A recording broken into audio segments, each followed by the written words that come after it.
واقعہ کربلا تاریخ کا دردناک واقعہ ہے۔ یہ اقتدار کی جنگ نہیں تھی، اقدار کی جنگ تھی۔ دو شخصیتوں کی لڑائی نہیں تھی، دو نظریات کا ٹکراؤ تھا۔ یہ حق اور باطل کا معرکہ تھا۔ یزید ظلم کا استعارہ ہے، حسین ابن علی امن کی علامت ہے۔ یزید جبر کا پتلا ہے، حسین صبر کا پیکر ہے۔ یزید اپنی بدطینت فطرت اور اپنی طبع ناہموار کے باعث دنیا پر ذلت و رسوائی، ظلم، جبر، جور و زیادتی کی علامت بن کے ابھرا، اور حسین ابن علی رضی اللہ تعالی عنہ حق و صداقت کا نشان بن کے ابھرا۔ کربلا کے تپتے ہوئے ریگزار میں حسینی اور یزیدی دو کردار سامنے آتے ہیں۔ اقبال نے کہا تھا، موسیٰ و فرعون و شبیر و یزید، این دو قوت از حیات آید پدید، زندہ حق از قوت شبیری است، باطل آخر داغ حسرت میری است، سرخ رو عشق غیور از خون او، شوخی ای مصرع از مضمون او، تا قیامت قطع استبداد کر، موج خون او چمن ایجاد کر۔ یزید بہدل کی بیٹی محسون کا ناپاک بیٹا تھا، اور حسین محمد عربی کی بیٹی فاطمہ کا شہزادہ تھا۔ یزید دمشق کے اطراف میں سرجون اور جریر اختل جیسے اوباشوں کے جھرمٹ میں پل کے جوان ہوا۔ حسین کے گھر کا دروازہ مسجد نبوی کے اندر کھلتا تھا۔ یزید نشے میں دھت ہو کر کے نمازیں چھوڑ دیتا تھا۔ حسین کی کربلا کے اندر بھی نماز تہجد قضا نہیں ہوئی۔ یزید ظلم کا دوسرا نام ہے، حسین امن کی علامت ہے۔ یزید نے زندگی میں ایک مرتبہ حج کیا اور شراب کے مٹکے ساتھ لے کے آیا، اور اختل اور دیگر گویوں اور مغنیوں کو اپنے ساتھ رکھا تاکہ سفر آسانی سے کٹے۔ حسین ابن علی نے 25 حج سواری ہونے کے باوجود پیدل کیے۔ یزید حج بیت اللہ کے بعد مدینہ المنورہ آیا اور شراب کی ایک مجلس بپا کی۔ حضرت امام حسین رضی اللہ تعالی عنہ جب وہاں پہنچے تو شراب کی پھیلی ہوئی بدبو کو محسوس کرتے ہوئے فرمایا، یہ بو کیسی ہے؟ تو نشے میں دھت یزید بولا، یہ شام میں بنتی ہے، اور ایک جام منگوایا اور اس کو پیتے ہوئے دوسرا جام حضرت امام حسین رضی اللہ تعالی عنہ کی طرف بڑھاتے ہوئے کہا، ابا عبداللہ لیجئے۔ تو حضرت امام حسین رضی اللہ تعالی عنہ نے فرمایا، میں اس کی طرف دیکھتا بھی نہیں ہوں، اور پھر وہ عشقی اشعار پڑھنے لگا۔ جب یزید کی شراب نوشی کا منظر امام حسین رضی اللہ تعالی عنہ اپنی آنکھوں سے دیکھ چکے تھے تو مجھے بتاؤ، یزید کے ہاتھ پہ امام حسین کا پاک ہاتھ کیسے آتا؟ حضرت امام حسین رضی اللہ تعالی عنہ جس ماحول میں پلے تھے، جس ماحول میں پرورش پائی تھی، جس ماحول میں رہے تھے، وہ پاکیزہ اور تقدس مآب ماحول تھا۔ اور یزید کبھی اطراف دمشق میں، کبھی غوطہ میں، کبھی الخضرہ محل میں، اور کبھی کہاں داد عیش دیتا رہا اور لہو و لعب کے اندر مصروف رہا۔ اور اس کی زندگی ان چیزوں سے عبارت تھی۔ وہ محرمات کو حلال قرار دیتا، شراب نوشی اس کی ہڈیوں میں رچی ہوئی تھی، اور شریعت بیضا کا مذاق اڑایا کرتا۔ اور حسین ابن علی رضی اللہ تعالی عنہ کی دوستیاں جن لوگوں سے تھی وہ عبداللہ ابن عباس تھے، عبداللہ ابن عمر تھے، حضرت عبد الرحمن بن ابو بکر رضی اللہ تعالی عنہ تھے۔ یزید تو جوا کھیلتا رہا، یزید تو قمار بازی کرتا رہا، یزید تو شراب نوشی کرتا رہا، اور حسین ابن علی مسجد نبوی کے ممبر میں حضور کے پہلوؤں میں بیٹھتے رہے۔ زمانے نے وہ منظر دیکھا کہ سرخ رنگ کے جوڑے پہنے ہوئے حسنین کریمین حجرہ فاطمہ سے نکلتے ہیں، کم عمری کی وجہ سے کبھی گرتے ہیں کبھی سنبھلتے ہیں، اور آقا کریم خطبہ ارشاد کر رہے ہیں، خطبہ چھوڑ کے حضور نے شہزادوں کو اٹھا لیا۔ وہ منظر بھی زمانے نے دیکھا۔ حضرت عبداللہ بن شداد کہتے ہیں کہ حضور سجدے میں تھے اور سجدہ اتنا طویل ہو گیا، ہمیں لگا یا تو وحی کا نزول ہو رہا ہے یا پھر اللہ کا حکم آ گیا اور اللہ کے محبوب کی روح قبض کر لی گئی۔ لیکن میں نے جب نظریں اٹھا کے ننکیوں سے دیکھا تو کیا منظر تھا کہ حسین ابن علی حضور کی پشت پہ بیٹھے ہوئے اور میرے آقا سجدے کو طول دے رہے ہیں۔ اللہ اکبر! حسین کے لیے پیغمبر کے سجدوں کو طول دیا جا رہا ہے۔ حسین ابن علی کبھی ممبر پہ حضور کی اطراف میں بیٹھتے ہیں، وہ منظر بھی دنیا نے دیکھا کہ حضور کے مبارک کندھوں پر حسین ابن علی بیٹھے ہیں اور حضور کی زلفوں کو پکڑا ہوا ہے۔ تو حضرت عمر رضی اللہ تعالیٰ عنہ دیکھ کے کہتے ہیں واہ واہ کیسی سواری میسر آئی حسین ابن علی کو۔ تو میرے آقا مسکرا کے کہتے ہیں عمر سواری دیکھتے ہو سوار بھی تو دیکھو۔ اللہ اکبر!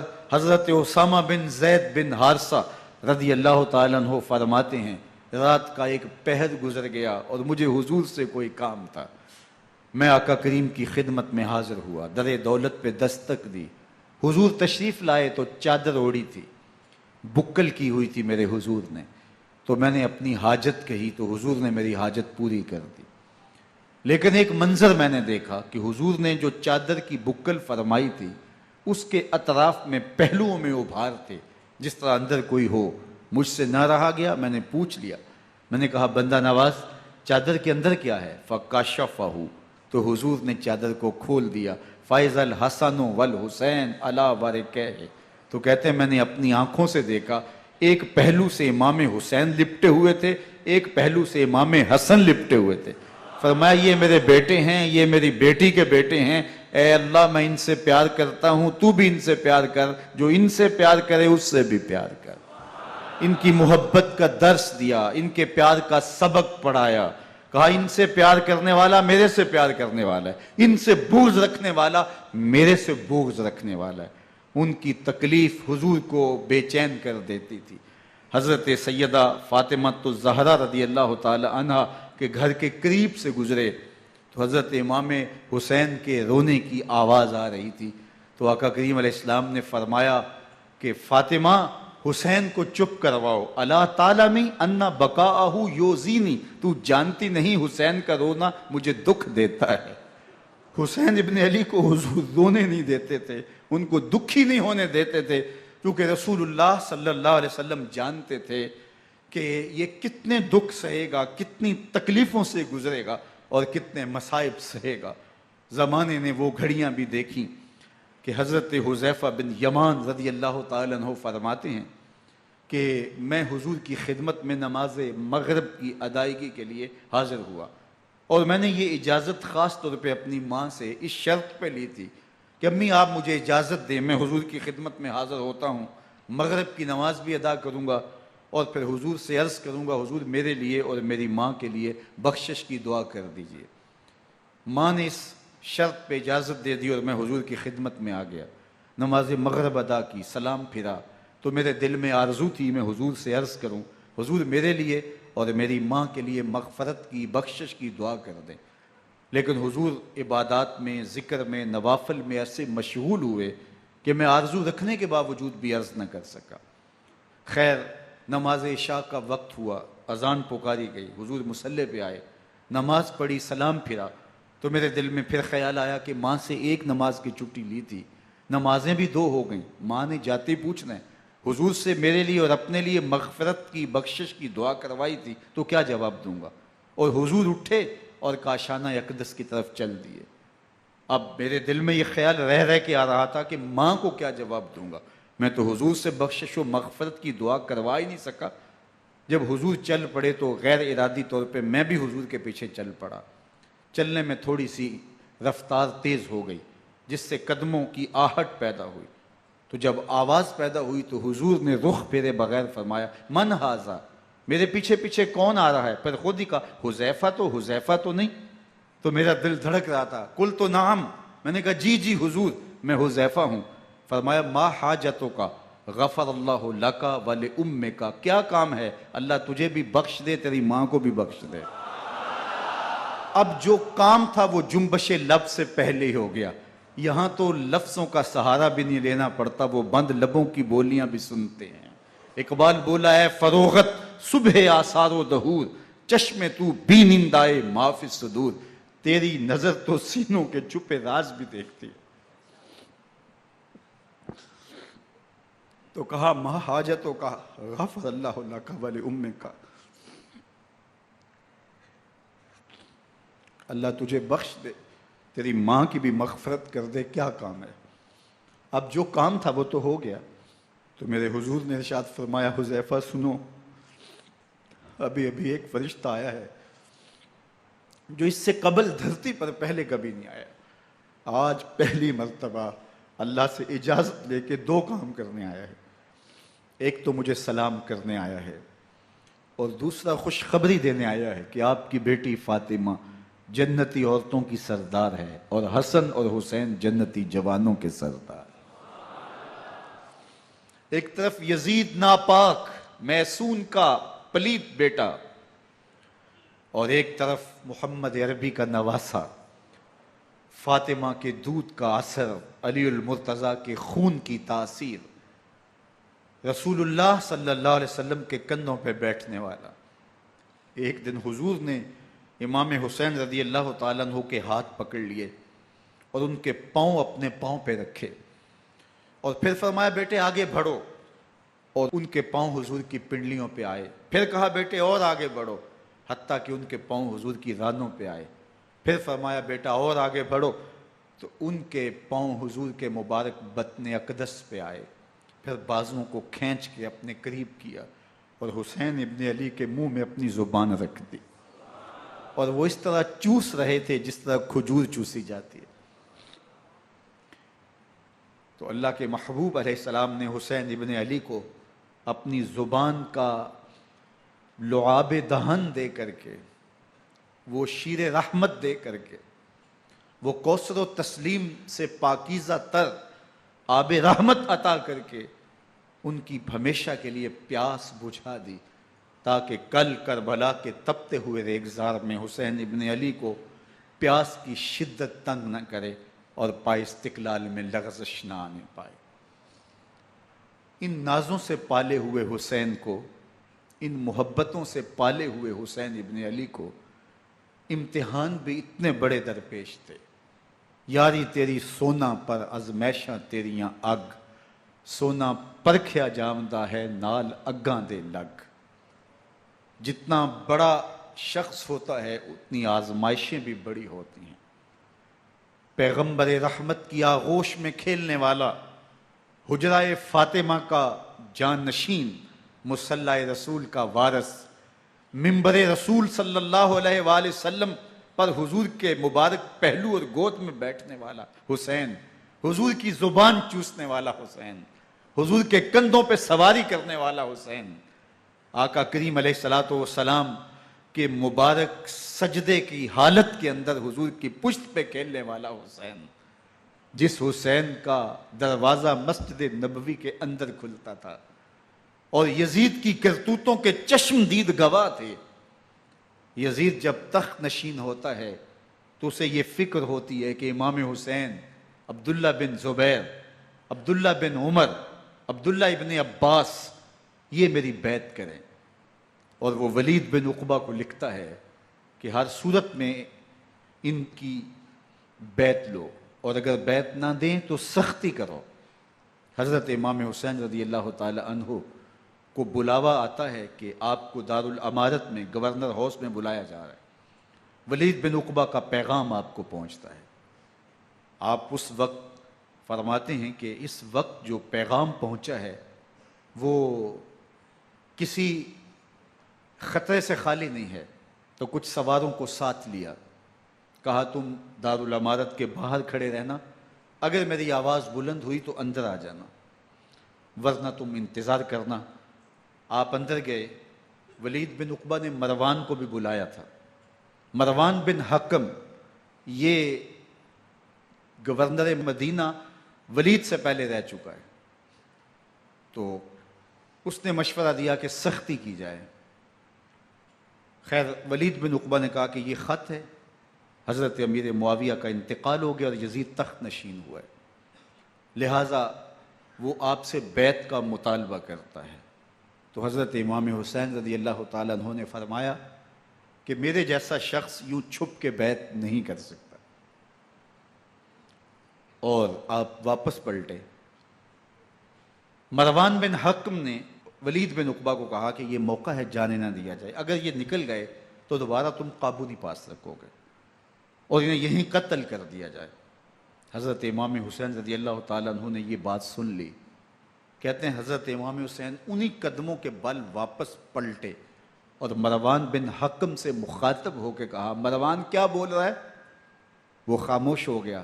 فرمایا تو جانتا نہیں ہم کون ہیں؟ آنا حسین ابن علی ابن ابی طالب، میں حسین ہوں، میں علی کا بیٹا ہوں، ہمارے گھر میں قرآن اترتا رہا ہے، وحی کا نزول ہوتا رہا ہے، اور یزید فاسق ہے، فاجر ہے، مسلمانوں کا قاتل ہے اور شرابی ہے، میں ڈنکے کی چوٹ پہ یزید کی بیعت سے انکار کرتا ہوں۔ بس حیدری کچھار سے محمدی شیر نکل آیا ہے۔ اب اوسان خطا ہو گئے، راستہ چھوڑ دیا، واپس آئے، سیدہ زینب سے ملے، کہا مدینے کو چھوڑنا پڑے گا۔ کہا بھیا کیا ہوا؟ کہا یزید بیعت لینے پہ مصر ہے اور میں کسی صورت بھی بیعت نہیں کروں گا۔ رسول اللہ کا مدینہ ہمارے خون سے لالا زار بنے گا، میں نہیں چاہتا کہ حضور کے شہر نور کی حرمت پامال ہو۔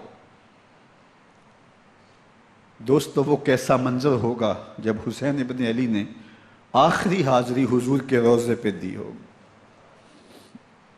حاجی یا معتمر 10 دن کے لیے، 8 دن کے لیے، 20 دن کے لیے مدینہ المنورہ عارضی سکونت اختیار کرتا ہے، اور حضور کے روضہ انور سے، اس شہر نور سے، ان گلیوں سے،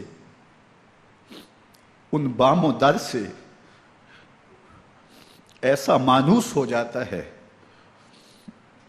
کہ جب واپس پلٹ رہا ہوتا ہے ان دعاؤں کے ساتھ کہ دوبارہ آنا بھی نصیب ہو، اور اسے لگتا ہے کہ میں دوبارہ بھی بلایا جاؤں گا، لیکن اس کے باوجود شہر حبیب چھوڑنا قیامت سے کم نہیں ہوتا۔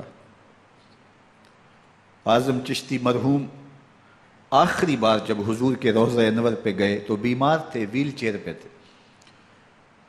باب بقی سے باہر نکلے تو خادم سے کہا کہ میری ویل چیئر پیچھے سے کھینچو تاکہ میرا رخ روضہ انور کی طرف رہے، اور وہ پیچھے سے کھینچتا چلا جا رہا ہے، اور جب باب مکہ سے پیچھے جنت البقیع کے قریب سے گنبد خضرا نگاہوں سے اوجل ہونے لگا تو اعظم چشتی مرحوم نے کہا، جان بدن سے نکلتی ہے اعظم، جان بدن سے نکلتی ہے اعظم، کوئی آسان ہے مدینے سے جدا ہونا،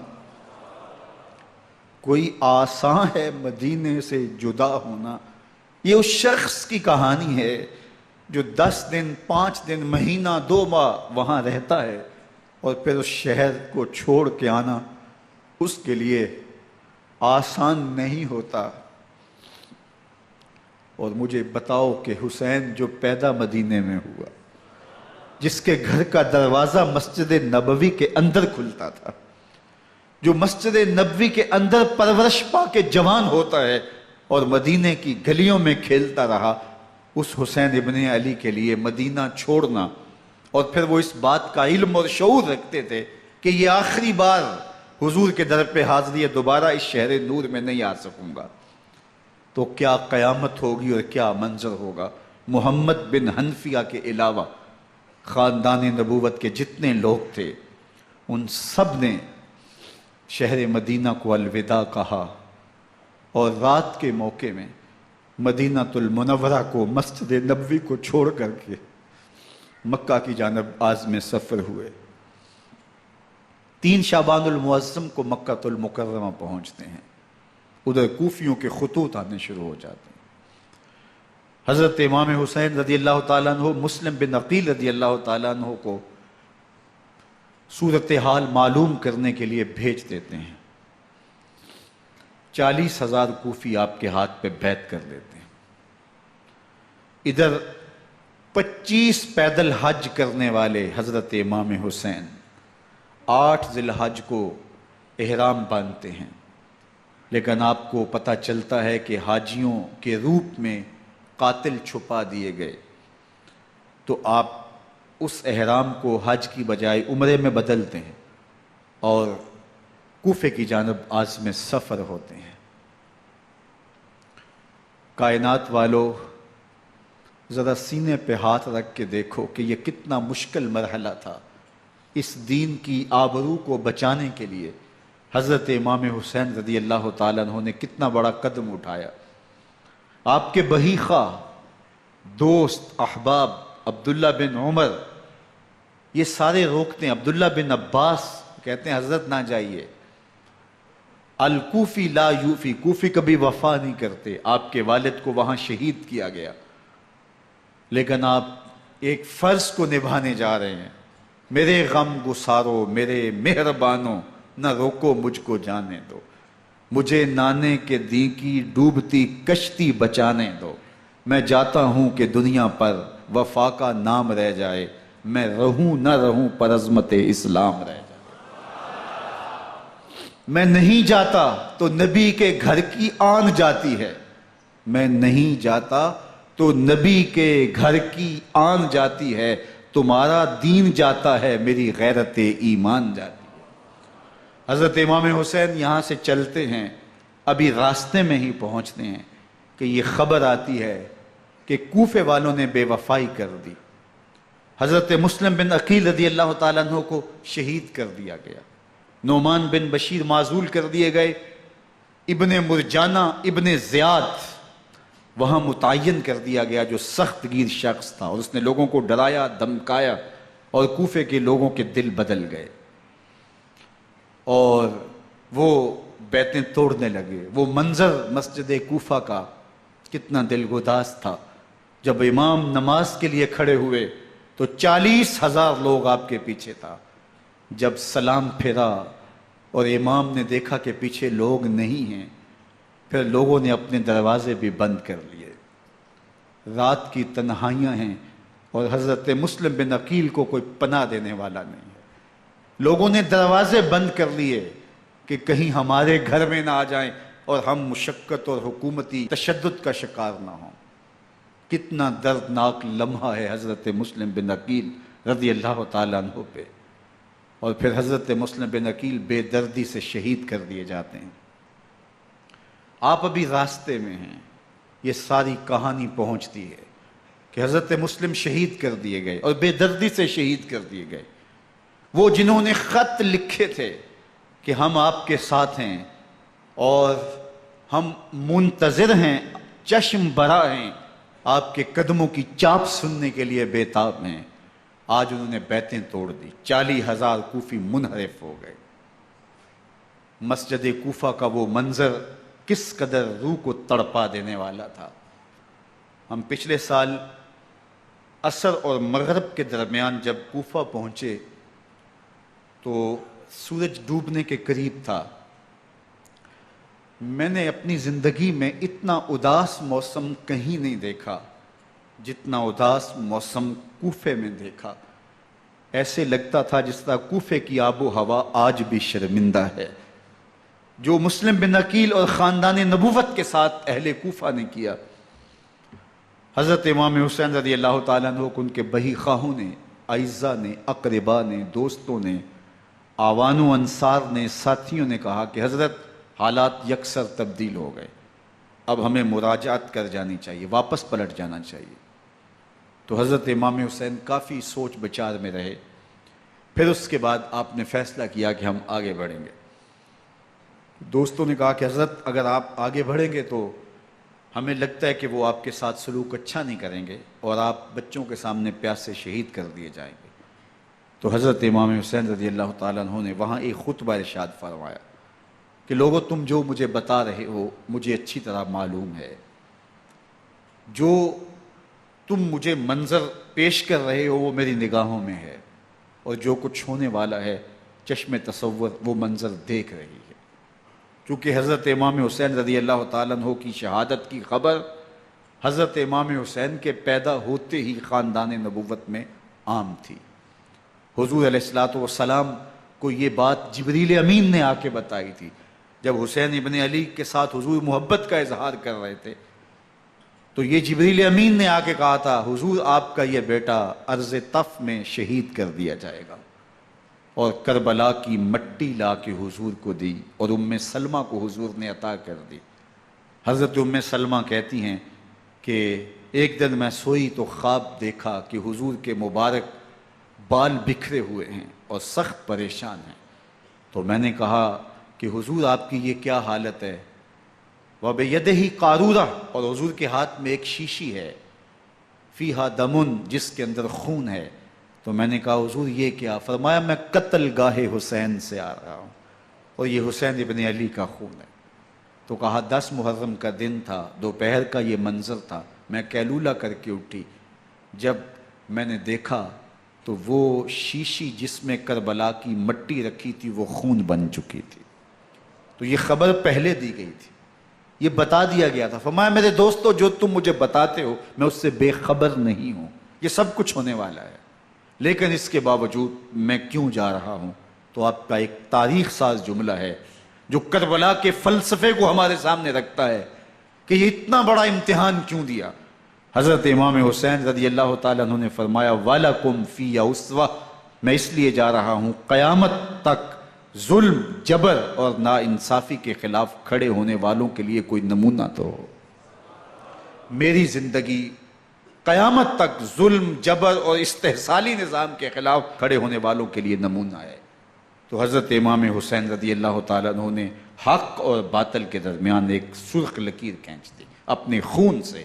اب حق اور باطل کا امتیاز کرنا مشکل نہیں ہے، کوئی باطل پہ اڑا رہے تو الگ بات ہے، لیکن امتیاز کرنا مشکل نہیں ہے۔ حدود بالکل واضح کر دیں۔ اقبال نے یہاں کتنی خوبصورتی کے ساتھ اس مضمون کو نبھایا۔ سرخ رو عشق غیور از خون او، شوخی این مصرع از مضمون او، تا قیامت قطع استبداد کر، موج خون او چمن ایجاد کر۔ ایک جہاں آباد کر دیا، حق اور باطل کی راہیں اجال دی۔ اب لوگوں کو یزید کا چہرہ پہچاننے میں دیر نہیں لگتی، وقت کے ہر یزید کا چہرہ آسانی سے پہچانا جا سکتا ہے۔ یہ معرفت زمانے کو کروائی کس نے؟ حسین ابن علی نے کروائی رضی اللہ تعالی عنہ۔ تو حضرت امام حسین نے فرمایا کہ جو میرے ساتھ ہونے والا ہے میں اچھی طرح جانتا ہوں، لیکن میں اس کے باوجود آگے بڑھوں گا۔ پھر بڑھے اور کربلا میں جا کے خیمہ زن ہو گئے۔ 7 محرم کو پانی بند کر دیا گیا، پانی بند ہوا تو کھانا بھی میسر نہیں تھا، لیکن ذکر پانی کا ہوتا ہے اس لیے کہ کھانے کے بغیر انسان کئی دن کاٹ لیتا ہے، لیکن پانی کے بغیر گزر نہیں ہوتی۔ تو فرات کی نہر سامنے اپنی موجوں کے ساتھ چمک رہی ہے، لیکن ایک قطرہ آب بھی آل رسول کو نہیں دیا جا رہا۔ کائنات کے اندر ایسے انوکھے امتحان بھی ہوتے ہیں۔ وارثوں ساقی کوثر کے، مالک ہوں حوض کوثر کے، اور بیٹے ہوں ساقی کوثر کے، اور آج ایک بوند پانی کی بھی میسر نہ ہو۔ صبر کا امتحان ہے، عزیمت کا امتحان ہے۔ حضرت امام حسین رضی اللہ تعالیٰ عنہ خیمہ زن ہو گئے، 3 دن تک پانی بند رہتا ہے۔ 9 محرم کو رات کی تنہائی میں حملہ آور ہونا چاہتے ہیں، لیکن آپ نے کہا کہ ہمیں اللہ کے حضور عبادت اور ذکر کے لیے وقت دیا جائے۔ ساری رات ذکر میں گزرتی ہے، عبادات میں گزرتی ہیں۔ رات کے اندھیرے میں آپ چراغ بجھا دیتے ہیں۔ آوان و انصار کو کہتے ہیں کہ ان کی دشمنی میرے ساتھ ہے، انہیں میرا خون چاہیے، اگر تم رات کی تاریکی میں نکل جاؤ تو میں تم سے کوئی مواخذہ نہیں کروں گا، اور یہ بھی تمہارا پیچھا نہیں کریں گے، اس لیے کہ ان کا مطلوب تم نہیں ہو، ان کا مطلوب میں ہوں۔ جب چراغ جلایا تو کوئی بھی نہیں گیا۔ مسلم بن اوسجہ کھڑے ہو کے کہتے ہیں حضرت اگر ہمارے بدن کو 70 بار کاٹا جائے اور جلایا جائے اور ہواؤں میں اڑا دیا جائے پھر بھی آپ کا ساتھ نہیں چھوڑیں گے۔ 70 سال کے بوڑھے ہیں حبیب بن مظاہر، کہتے ہیں حضرت آپ کو چھوڑ کے جائیں کہاں، آپ کو چھوڑ کے جائیں کہاں؟ کوئی ساتھ چھوڑنے کے لیے تیار نہیں ہے۔ پیاس ہے، سخت گرمی ہے، کربلا کا ماحول ہے، 72 افراد اور خاندان کی خواتین میدان کربلا میں خیمہ زن ہیں۔ دوسری طرف لشکر اعداء اشقیا 22,000 کی تعداد میں مقابلے میں، ایک روایت 30,000 کی ہے۔ ان صرف 72 پیاسے لوگوں کے لیے اتنے لوگوں کو جمع کرنے کا مقصد خوف زدہ کرنا تھا۔ شرط ہے کہ یزید کی بیعت کر لیں، محاصرے توڑ دیں گے، پانی دستیاب ہوگا، اعزاز و اکرام سے نوازا جائے گا، خزانوں کے منہ کھول دیے جائیں گے۔ لیکن حسین ابن علی کہتے تھے سب کچھ لٹ جائے گا، باطل کے ہاتھ پہ ہاتھ نہیں رکھوں گا۔ اللہ اکبر۔ اب صبح طلوع ہوتی ہے، عاشور کا دن چڑھتا ہے، سورج اپنی پوری تمازت کے ساتھ گرمی برسا رہا ہے۔ آج خاندان نبوت کا امتحان زمانے نے دیکھنا ہے۔ رسول اللہ کا لعاب چوسنے والا اس کے صبر کا آج امتحان ہے۔ حضور کے کندھوں پہ کھیلنے والے حسین کا آج امتحان ہے۔ اللہ اکبر۔ حسین ابن علی تمام حجت کرتے ہیں میں نے تمہارا کچھ نہیں بگاڑا، میں نے کسی کا خون نہیں کیا، میں نے کوئی زیادتی نہیں کی، تم کیوں میرے قتل کے در پہ ہو؟ تم جانتے نہیں میں کون ہوں؟ میں تمہارے نبی کا نواسا ہوں، رسول اللہ صلی اللہ علیہ وآلہ وسلم کے کندھوں پہ کھیلتا رہا ہوں، حضور کا لعاب چوستا رہا ہوں، اور میں بوسہ گاہ رسول صلی اللہ علیہ وآلہ وسلم ہوں۔ لیکن ان اشقیاء کے دل پر کوئی چیز اثر انداز نہیں ہوتی۔ ایک ہور ہے، اللہ اس کے دل میں نرمی ڈالتا ہے۔ پہلے تو امام حسین کو گھیر کے لے کر کے آتا ہے، لیکن بعد میں وہ قافلہ یزید سے قافلہ حسین کی طرف آ جاتا ہے۔ امام حسین فرماتے ہیں تو دنیا میں بھی ہور ہے، آخرت میں بھی ہور ہے، آزادی مل جاتی ہے۔ باقی 22,000 کا لشکر جرار امام حسین کے قتل کے در پہ ہے۔ پھر تاریخ نے خاندان نبوت کا وہ انوکھا امتحان دیکھا۔ حضرت امام حسین کے بچے بالخصوص خواتین پیاس کی شدت میں حلق خشک ہیں۔ حضرت سکینہ تڑپ کے اپنے باپ سے کہتی ہیں کہ مجھے 6 ماہ کے لیے اصغر کی پیاس نہیں دیکھی جا رہی۔ بچے کو ہاتھوں پہ اٹھاتے ہیں اور نہر فرات کے کنارے پہنچ کے فرماتے ہیں اشقیاء سے مخاطب ہو کے تمہارا معاملہ میرے ساتھ ہے، اس 6 ماہ کے بچے نے تمہارا کچھ نہیں بگاڑا، اور چلو بھر کے اس کا حلق سیراب کرنا چاہتے ہیں۔ ایک 2 شاخہ تیر آتا ہے جو حضرت علی اصغر کے گلے کو چیر دیتا ہے۔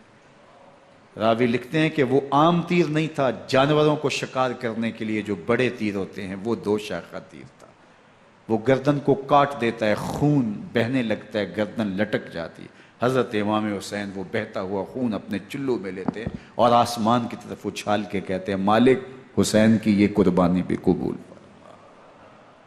یہ تماشا لب بام نہیں ہے۔ بچہ بیمار ہو، ڈاکٹر جواب دے دیں، ماں باپ کے ہاتھ پھول جاتے ہیں۔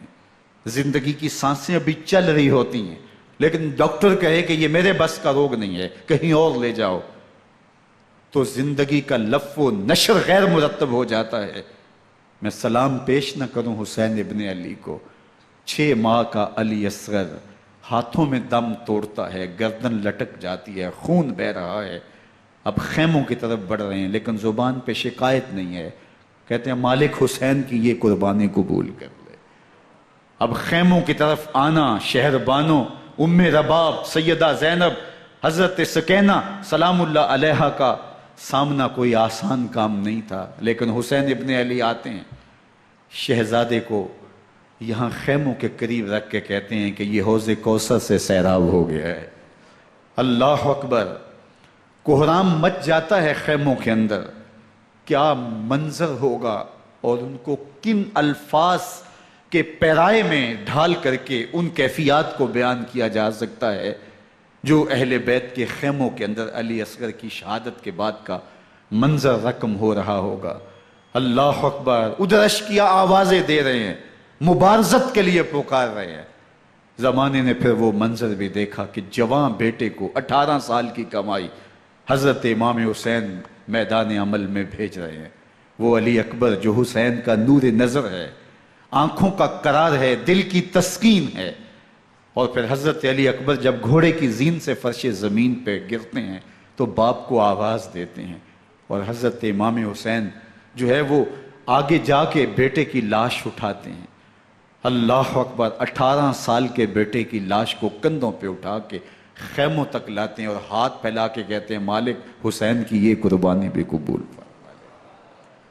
کبھی قاسم بن حسن کی لاش اٹھا کے لاتے ہیں، کبھی اون و محمد کی لاشیں اٹھا کے لاتے ہیں، بھتیجوں کی، بھانجوں کی، بھائی عباس کے کٹے ہوئے بازو اور زخموں سے چھدا ہوا لاشا۔ کیا کیا قیامتیں تھیں جو اس کربلا کے ایک میدان کے اندر نہیں توڑی گئیں۔ حضرت امام حسین پر دکھ پہ دکھ، تکلیفوں پہ تکلیفیں۔ اب 71 لاشیں اٹھا کے خیموں تک پہنچا چکے، اور ادھر مبارزت کی دعوت دی جا رہی، آؤ میدان عمل میں آؤ، اب دیر کیوں کر رہے ہو۔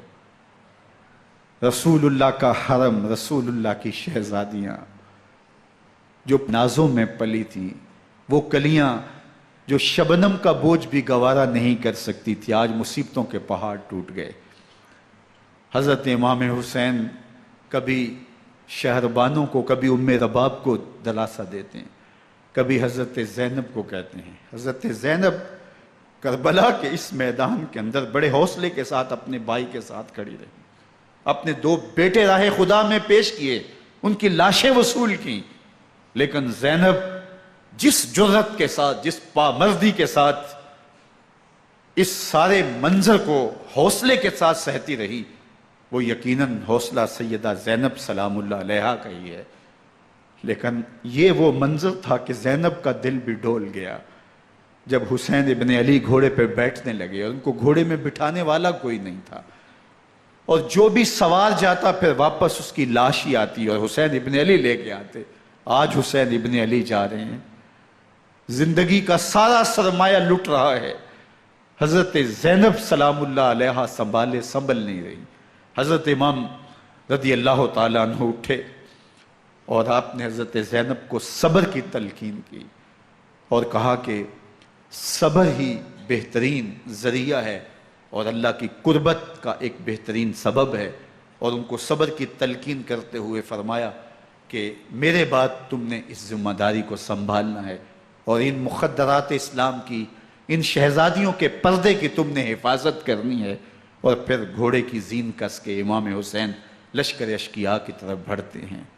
اب خیموں سے سسکیوں کی آواز آ رہی ہے، ان کا سردار، ان کا تاجدار آج سب کو چھوڑ کے کربلا کے میدان کی طرف بڑھ رہا ہے۔ جرم کیا کیا، قصور کیا کیا، اس نے کیا زیادتی کی کہ آج نیزوں اور انیوں کے مقابلے میں 22,000 کا لشکر حضرت امام حسین پہ ٹوٹ پڑتا ہے۔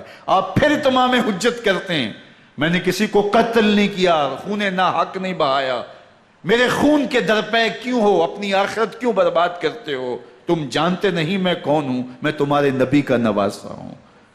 لیکن ابن زیاد کہتا ہے مقابلے میں آؤ۔ پھر حضرت امام حسین رضی اللہ تعالیٰ عنہ مقابلے میں آتے ہیں، اور جب گھوڑے کو ایڑ لگا کے دشمن اشقیاء پہ ٹوٹتے ہیں تو پھر ایسا منظر ہوتا ہے کہ وہ بھیڑ بکریوں کی طرح آگے بھاگتے ہیں۔ 71 زخم کلیجے پہ لیے شجاعت کا یہ پیکر جب میدان میں آتا ہے، آواز آتی، یہ کون ذی وقار ہے، بلا کا شاہ سوار ہے، لباس ہے پھٹا ہوا غبار سے اٹا ہوا، تمام جسم نازنی چدا ہوا کٹا ہوا، یہ نبی کا نور عین ہے، یہ بالیقین حسین ہے، یہ حسین ابن علی ہے رضی اللہ تعالیٰ عنہ۔ پھر چاند بادلوں میں گھر جاتا ہے، شامی غنڈے تیر برساتے ہیں، تلواروں سے آپ کے بدن پر ضربیں لگاتے ہیں اور نیزوں سے آپ کے بدن کو پرو دیتے ہیں۔ جب آپ کا پیراہن بعد میں اتارا گیا تو آپ کے پیراہن میں 122 سوراخ تیروں کے تھے، 33 زخم تلواروں کے اور 34 گھاؤ نیزوں کے تھے۔ جب گھوڑے کی زین سے فرش زمین پر آئے، بدن چھلنی تھا، زخم زخم سے خون بہ رہا تھا، 3 دن کا پیاسا حسین، اللہ اکبر، بدن زخموں سے چور، 71 لاشیں کلیجے پہ لیے، مخدرات اسلام کے پردے کا خیال دل میں الگ ہے، لیکن گھوڑے کی زین سے جب فرش زمین پہ امام حسین آتے ہیں، زبان پہ ہائے نہیں، نالا و شیون نہیں، چیخ و پکار نہیں، آتے ہی پیشانی سجدے میں رکھتے ہیں اور پکارتے ہیں اللہم ردن بقضائک وصبرن علی بلائک تسلیما لامرک سبحان ربی الاعلی۔ مالک گھر لٹا کے، بچے لٹا کے، خاندان سب کچھ قربان کر کے، اپنے بدن کو زخموں سے چھلنی کروا کے، تیروں اور نیزوں کی انیوں سے اپنے آپ کو زخمی کروا کے، تیرے حضور سر جھکا کے یہ اقرار کرتا ہوں کہ حسین تیری تقدیر پہ راضی ہے، مالک تو بھی بتا، تو بھی حسین پہ راضی ہوا ہے کہ نہیں ہوا؟ آواز آ رہی ہے، اس پیاسے پر علی شیر خدا کو ناز ہے، اس نواسے پر محمد مصطفیٰ کو ناز ہے، اوروں نے بھی سجدے کیے پر اس کا عجب انداز ہے، اس نے وہ سجدہ کیا جس پر خدا کو ناز۔ حسین ابن علی رضی اللہ تعالیٰ عنہ کا سر انور دستے قاتل نے تب کاٹا جب وہ سجدے میں جھکا ہوا تھا۔ یزید نے کہا میں بیعت لوں گا، امام حسین نے کہا کبھی بھی نہیں دوں گا، یہ سر کٹ سکتا ہے جھک نہیں سکتا۔ سر کاٹ کے نیزے کی نوک پہ چڑھا دیا گیا اور یہ اس بات کا اعلان تھا کہ ہم جیت گئے اور حسینی ہار گئے، اور لشکر یزید میں غوغا مچ گیا، نقارے بجنے لگے کہ ہم جیت گئے، دیکھو امام حسین شہید کر دیے گئے، اور سر کاٹ کے نیزے کی نوک پہ چڑھایا گیا۔ لیکن لشکر یزید سے ہی آواز آئی، یہ کیسا سر ہے جو کٹ کے بھی سر بلندی ہے، کٹ گیا ہے پھر بھی اونچا ہے، اللہ اکبر، یہ سر سجدے میں کٹا ہے، رب کے حضور عبادت کی حالت میں کٹا ہے، حسین آج بھی سجدے میں ہے، اللہ اکبر، حسین آج بھی سجدے میں ہے، بلکہ کٹے ہوئے سر کا رخ زمین کی جانب تھا اور کٹی گردن آسمان کی طرف، یوں نیزے پہ پرویا گیا، اللہ اکبر۔ ایک شاعر نے نقشہ کھینچا، بآنکھ سر نیزے پہ اور سوئے زمین ہے روح، یعنی سجدہ ثانی کی ہے آرزو۔ رکعت کے 2 سجدے ہوتے ہیں، ابھی ایک سجدہ ہوا تھا کہ دست قاتل نے سر کاٹ دیا، کہا حسین کی پیشانی میں دوسرے سجدے کی تمنا مچل رہی ہے۔ یہ تھا حسین ابن علی کا سجدہ، ساری زندگی رب کے حضور سجدہ قضا نہیں ہونے دیا۔ آج پانی نہیں ہے، اللہ اکبر، آج تیمم کر لیتے ہیں، آج اپنے خون کو اوڑھ کر کے حسین نے اپنی پیشانی اپنے مالک کے حضور جھکا کر کے عظیمت کی وہ انوکھی داستان رقم کر دی کہ صدیاں گزرنے کے باوجود بھی ان کی یادوں کے چراغ روشن ہیں۔ جب حضرت امام حسین اور دوسرے آیان و انصار کو شہید کر دیا گیا تو ان کے سر نیزوں کی نوک پہ چڑھا دیے گئے، حضرت امام حسین کا کٹا ہوا سر اور باقی 71 افراد کے کٹے ہوئے سر نیزوں کی نوک پہ، اور 10 سواروں کو ابن سعد نے کہا کہ ان کو رون دو، اور گھوڑوں کی ٹاپوں تلے حضرت امام حسین رضی اللہ تعالیٰ عنہ اور ان کے آوان و انصار کو جو ہے وہ روندا گیا، حتیٰ کہ ان کی استخوان مبارک، ان کی ہڈیاں بھی چور چور ہو گئیں۔ روننے سے قبل ان کا لباس اتار لیا، ان کے کپڑے اتار لیے گئے۔ اللہ اکبر، کیسی دردناک گھڑیاں تھیں۔ یزید کا صرف یہی بد کرداری کا مرحلہ نہیں تھا، اس کربلا کے صحرا کے اندر یزید نے جس طرح امام حسین رضی اللہ تعالیٰ عنہ کو شہید کیا اور حضرت امام حسین کے خاندان کو شہید کیا، جب مدینہ المنورہ پر یزید نے مسلم بن عقبہ کو مقرر کیا، جس کو بزرگوں نے مصرف بن عقبہ کہا ہے، تو اس کو کہا 3 دن تک مدینے کا حرم تمہارے لیے حلال ہوگا، جو چاہو تم کرنا، اور شامی فوجوں کو اجازت ہوگی۔ تو وہاں بھی انہوں نے 10,000 تابعین اور 700 صحابہ کو شہید کیا۔ حضرت ابو سعید خدری رضی اللہ تعالیٰ عنہ گھر سے باہر نکلے، کافی بوڑھے ہو چکے تھے، تو انہوں نے حضرت ابو سعید خدری کو پکڑ لیا، کہا تم کون ہو؟ کہا مجھے ابو سعید خدری کہتے ہیں۔ تو کہا ہاں تمہارا نام سنا ہے، اور داڑھی سے پکڑ کے کھینچا اور کہا کہ ہے تمہارے پاس جو ہمیں دو؟ تو کہا کہ میرے پاس تو کچھ بھی نہیں، میں تو فقیر آدمی ہوں۔ تو ان کے گھر ان کو لے گئے، تو 2 کبوتر رکھے تھے حضرت ابو سعید خدری نے، تو وہ کبوتر لوٹ کے لے گئے۔ اللہ اکبر۔ حضرت ابن سنان رضی اللہ تعالیٰ عنہ کو، جو حضور کے علم بردار تھے فتح مکہ کے دن، ان کو ستو پہلے پلائے اور پھر ان کی گردن کاٹی گئی، اور کہا یہ ہے وہ ستو جو تم زندگی میں آخری بار پیو گے۔ ایک گھر میں داخل ہوئی شامی فوج، تو ایک خاتون کے ابھی بچہ پیدا ہوا تھا، اور قابلہ نے، دائیہ نے، وہ بچہ ماں کی چھاتی پہ لٹایا، اور وہ ماں کا پہلا دودھ پی رہا تھا۔ تو یہ جا کے کہنے لگے نکالو تمہارے پاس جو کچھ ہے۔ تو اس خاتون نے کہا تم جانتے ہو یہ بچہ کون ہے؟ تو انہوں نے کہا ہم نہیں جانتے۔ کہا یہ حضرت ابن ابی کبشہ انماری رضی اللہ تعالیٰ عنہ کا بچہ ہے، اور یہ وہ صحابی ہیں کہ جو بیعت الشجرہ کے موقع پہ حضور کے ہاتھ پہ بیعت کرتے ہیں۔ انہوں نے اس چیز کا لحاظ نہ کیا کہ جو کچھ ہے وہ ہمیں دو، ورنہ تیرے بچے کو نہیں چھوڑیں گے۔ تو ماں بچے سے مخاطب ہو کے کہتی ہے، ابھی بچہ پیدا ہوا ہے اور ماں سے پہلا دودھ پی رہا ہے، کہ بیٹے اگر میرے پاس کچھ ہوتا، وہ قیمتی سے قیمتی چیز بھی ہوتی، تیری جان کے لیے قربان کرتی، لیکن اس وقت میرے پاس کچھ ہے نہیں۔ تو ایک شکی آگے بڑھا اور بچے کو ایک ٹانگ سے پکڑ کے کھینچ کے دیوار کے ساتھ پٹک کے مارا، جس سے دماغ کا بھیجا نکل گیا۔ کیا کیا زیادتیاں نہیں کی۔ 700 صحابہ حرہ کے واقعہ میں شہید کیے یزید نے، اور 10,000 تابعین شہید کیے۔ مسجد نبوی میں ممبر رسول کے ساتھ گھوڑے باندھے، اور وہ ممبر رسول اور مصلی رسول کے قریب لید کرتے رہے۔ حضرت سعید عبد المسیب فرماتے ہیں میں نابینا تھا اور حضور کے روضہ انور کے پاس بیٹھا تھا، اور یزید کے سپاہی آتے، جو بھی مسجد میں نظر آتا پکڑ کے لے جاتے، مجھے نابینا سمجھ کے چھوڑ دیتے، لیکن میں پریشان تھا کہ ظہر کا وقت ہوگا، عصر کا وقت ہوگا، مغرب عشاء کا وقت ہوگا، نہ اذان، نہ اقامت، نہ جماعت، تو کیسے مجھے پتہ چلے گا کہ نماز کا وقت ہو گیا، اور کیسی میری نمازوں کا کیا بنے گا؟ میں اس فکر میں بیٹھا تھا۔ لم ازل اسمع الاذان والاقامت من قبل رسول اللہ صلی اللہ علیہ وآلہ وسلم۔ فرماتے ہیں جب بھی پھر نماز کا وقت آیا، گنبد خضرا سے اذان کی بھی آواز آئی، اقامت کی بھی آواز آئی۔ 3 دن تک مسجد نبوی کے اندر گھوڑے بندے رہے، اور مدینہ کی حرمت پامال کی۔ مدینہ کے گھروں کے اندر یہ بدکماش داخل ہوئے، اور جو بدکاریاں انہوں نے کی کلیجہ منہ کو آتا ہے۔ 1002 شیزائیں ان بدکاروں کی بدکاریوں کی وجہ سے کنواری حالت کے اندر حاملہ ہوئی۔ 3 دن تک مدینے کا حرم انہوں نے پامال کیا، اور پھر مکہ المکرمہ میں کعبۃ اللہ پر گولے برسائے، اور کعبہ کا غلاف جل گیا۔ وہ تو یزید مر گیا، اور حضرت عبداللہ ابن زبیر رضی اللہ تعالیٰ عنہ نے اپنی خلافت کا اعلان کیا۔ یزید کے یہ کرتوت تھے، ادھر اہل مدینہ کو ستایا، ادھر اہل مکہ کو ستایا، اور رسول اللہ صلی اللہ علیہ وسلم کے خانوادے کی بے حرمتی اور توہین کی۔ نہ صرف انہیں قتل کیا گیا، ان کی لاشوں پہ گھوڑے دوڑائے۔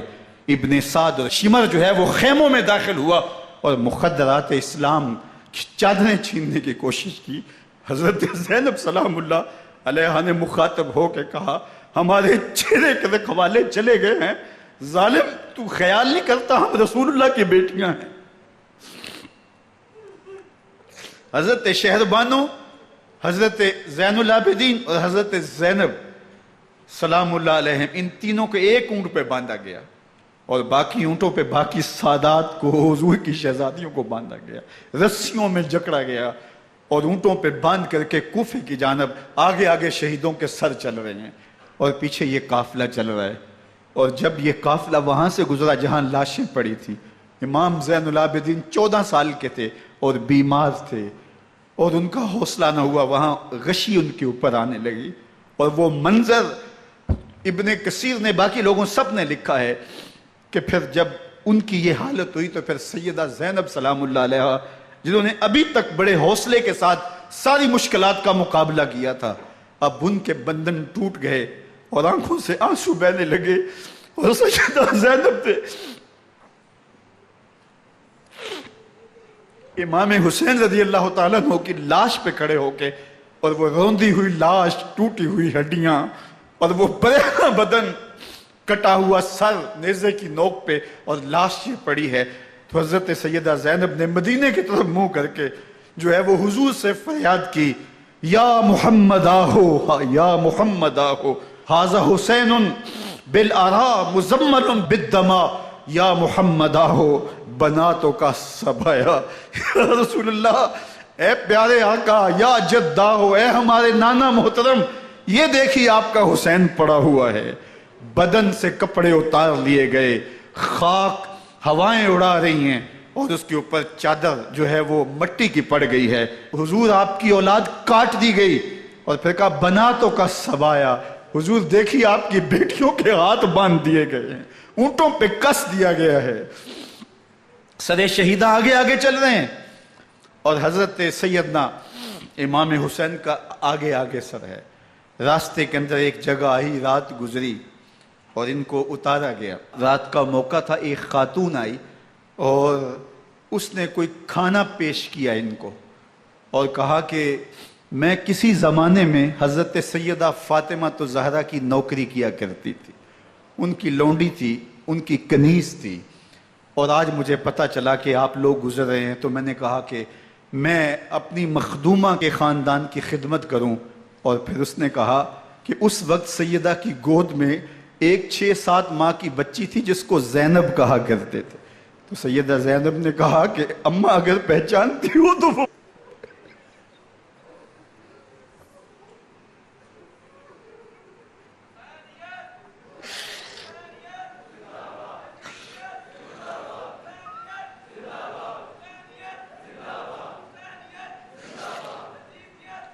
یہ تاراج اور لٹا ہوا کارواں پھر وہاں سے کوفے میں کیسے پہنچا، اور کوفے کے اندر سیدہ زینب سلام اللہ علیہا نے وہ یزید کے دربار میں، ابن زیاد کے دربار میں وہ جرأت آمیز جو باتیں کہیں، اللہ اکبر، زینب کی زبان میں علی کی خطابت بول رہی تھی، اور پھر دشمن اور دوست سارے رونے لگے، اور وہ کیا دل گداز منظر تھے۔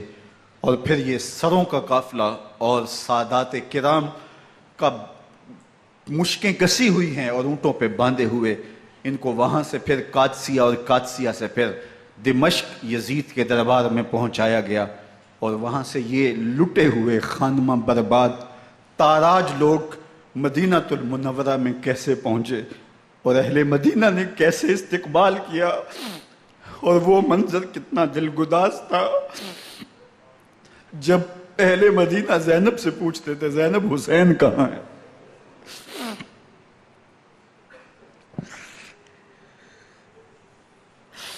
بے مروت بے وفا تیرا بھی کیا افسانہ ہے، جس نے اپنی ہی شمع کو گل کیا تو وہ پروانہ ہے۔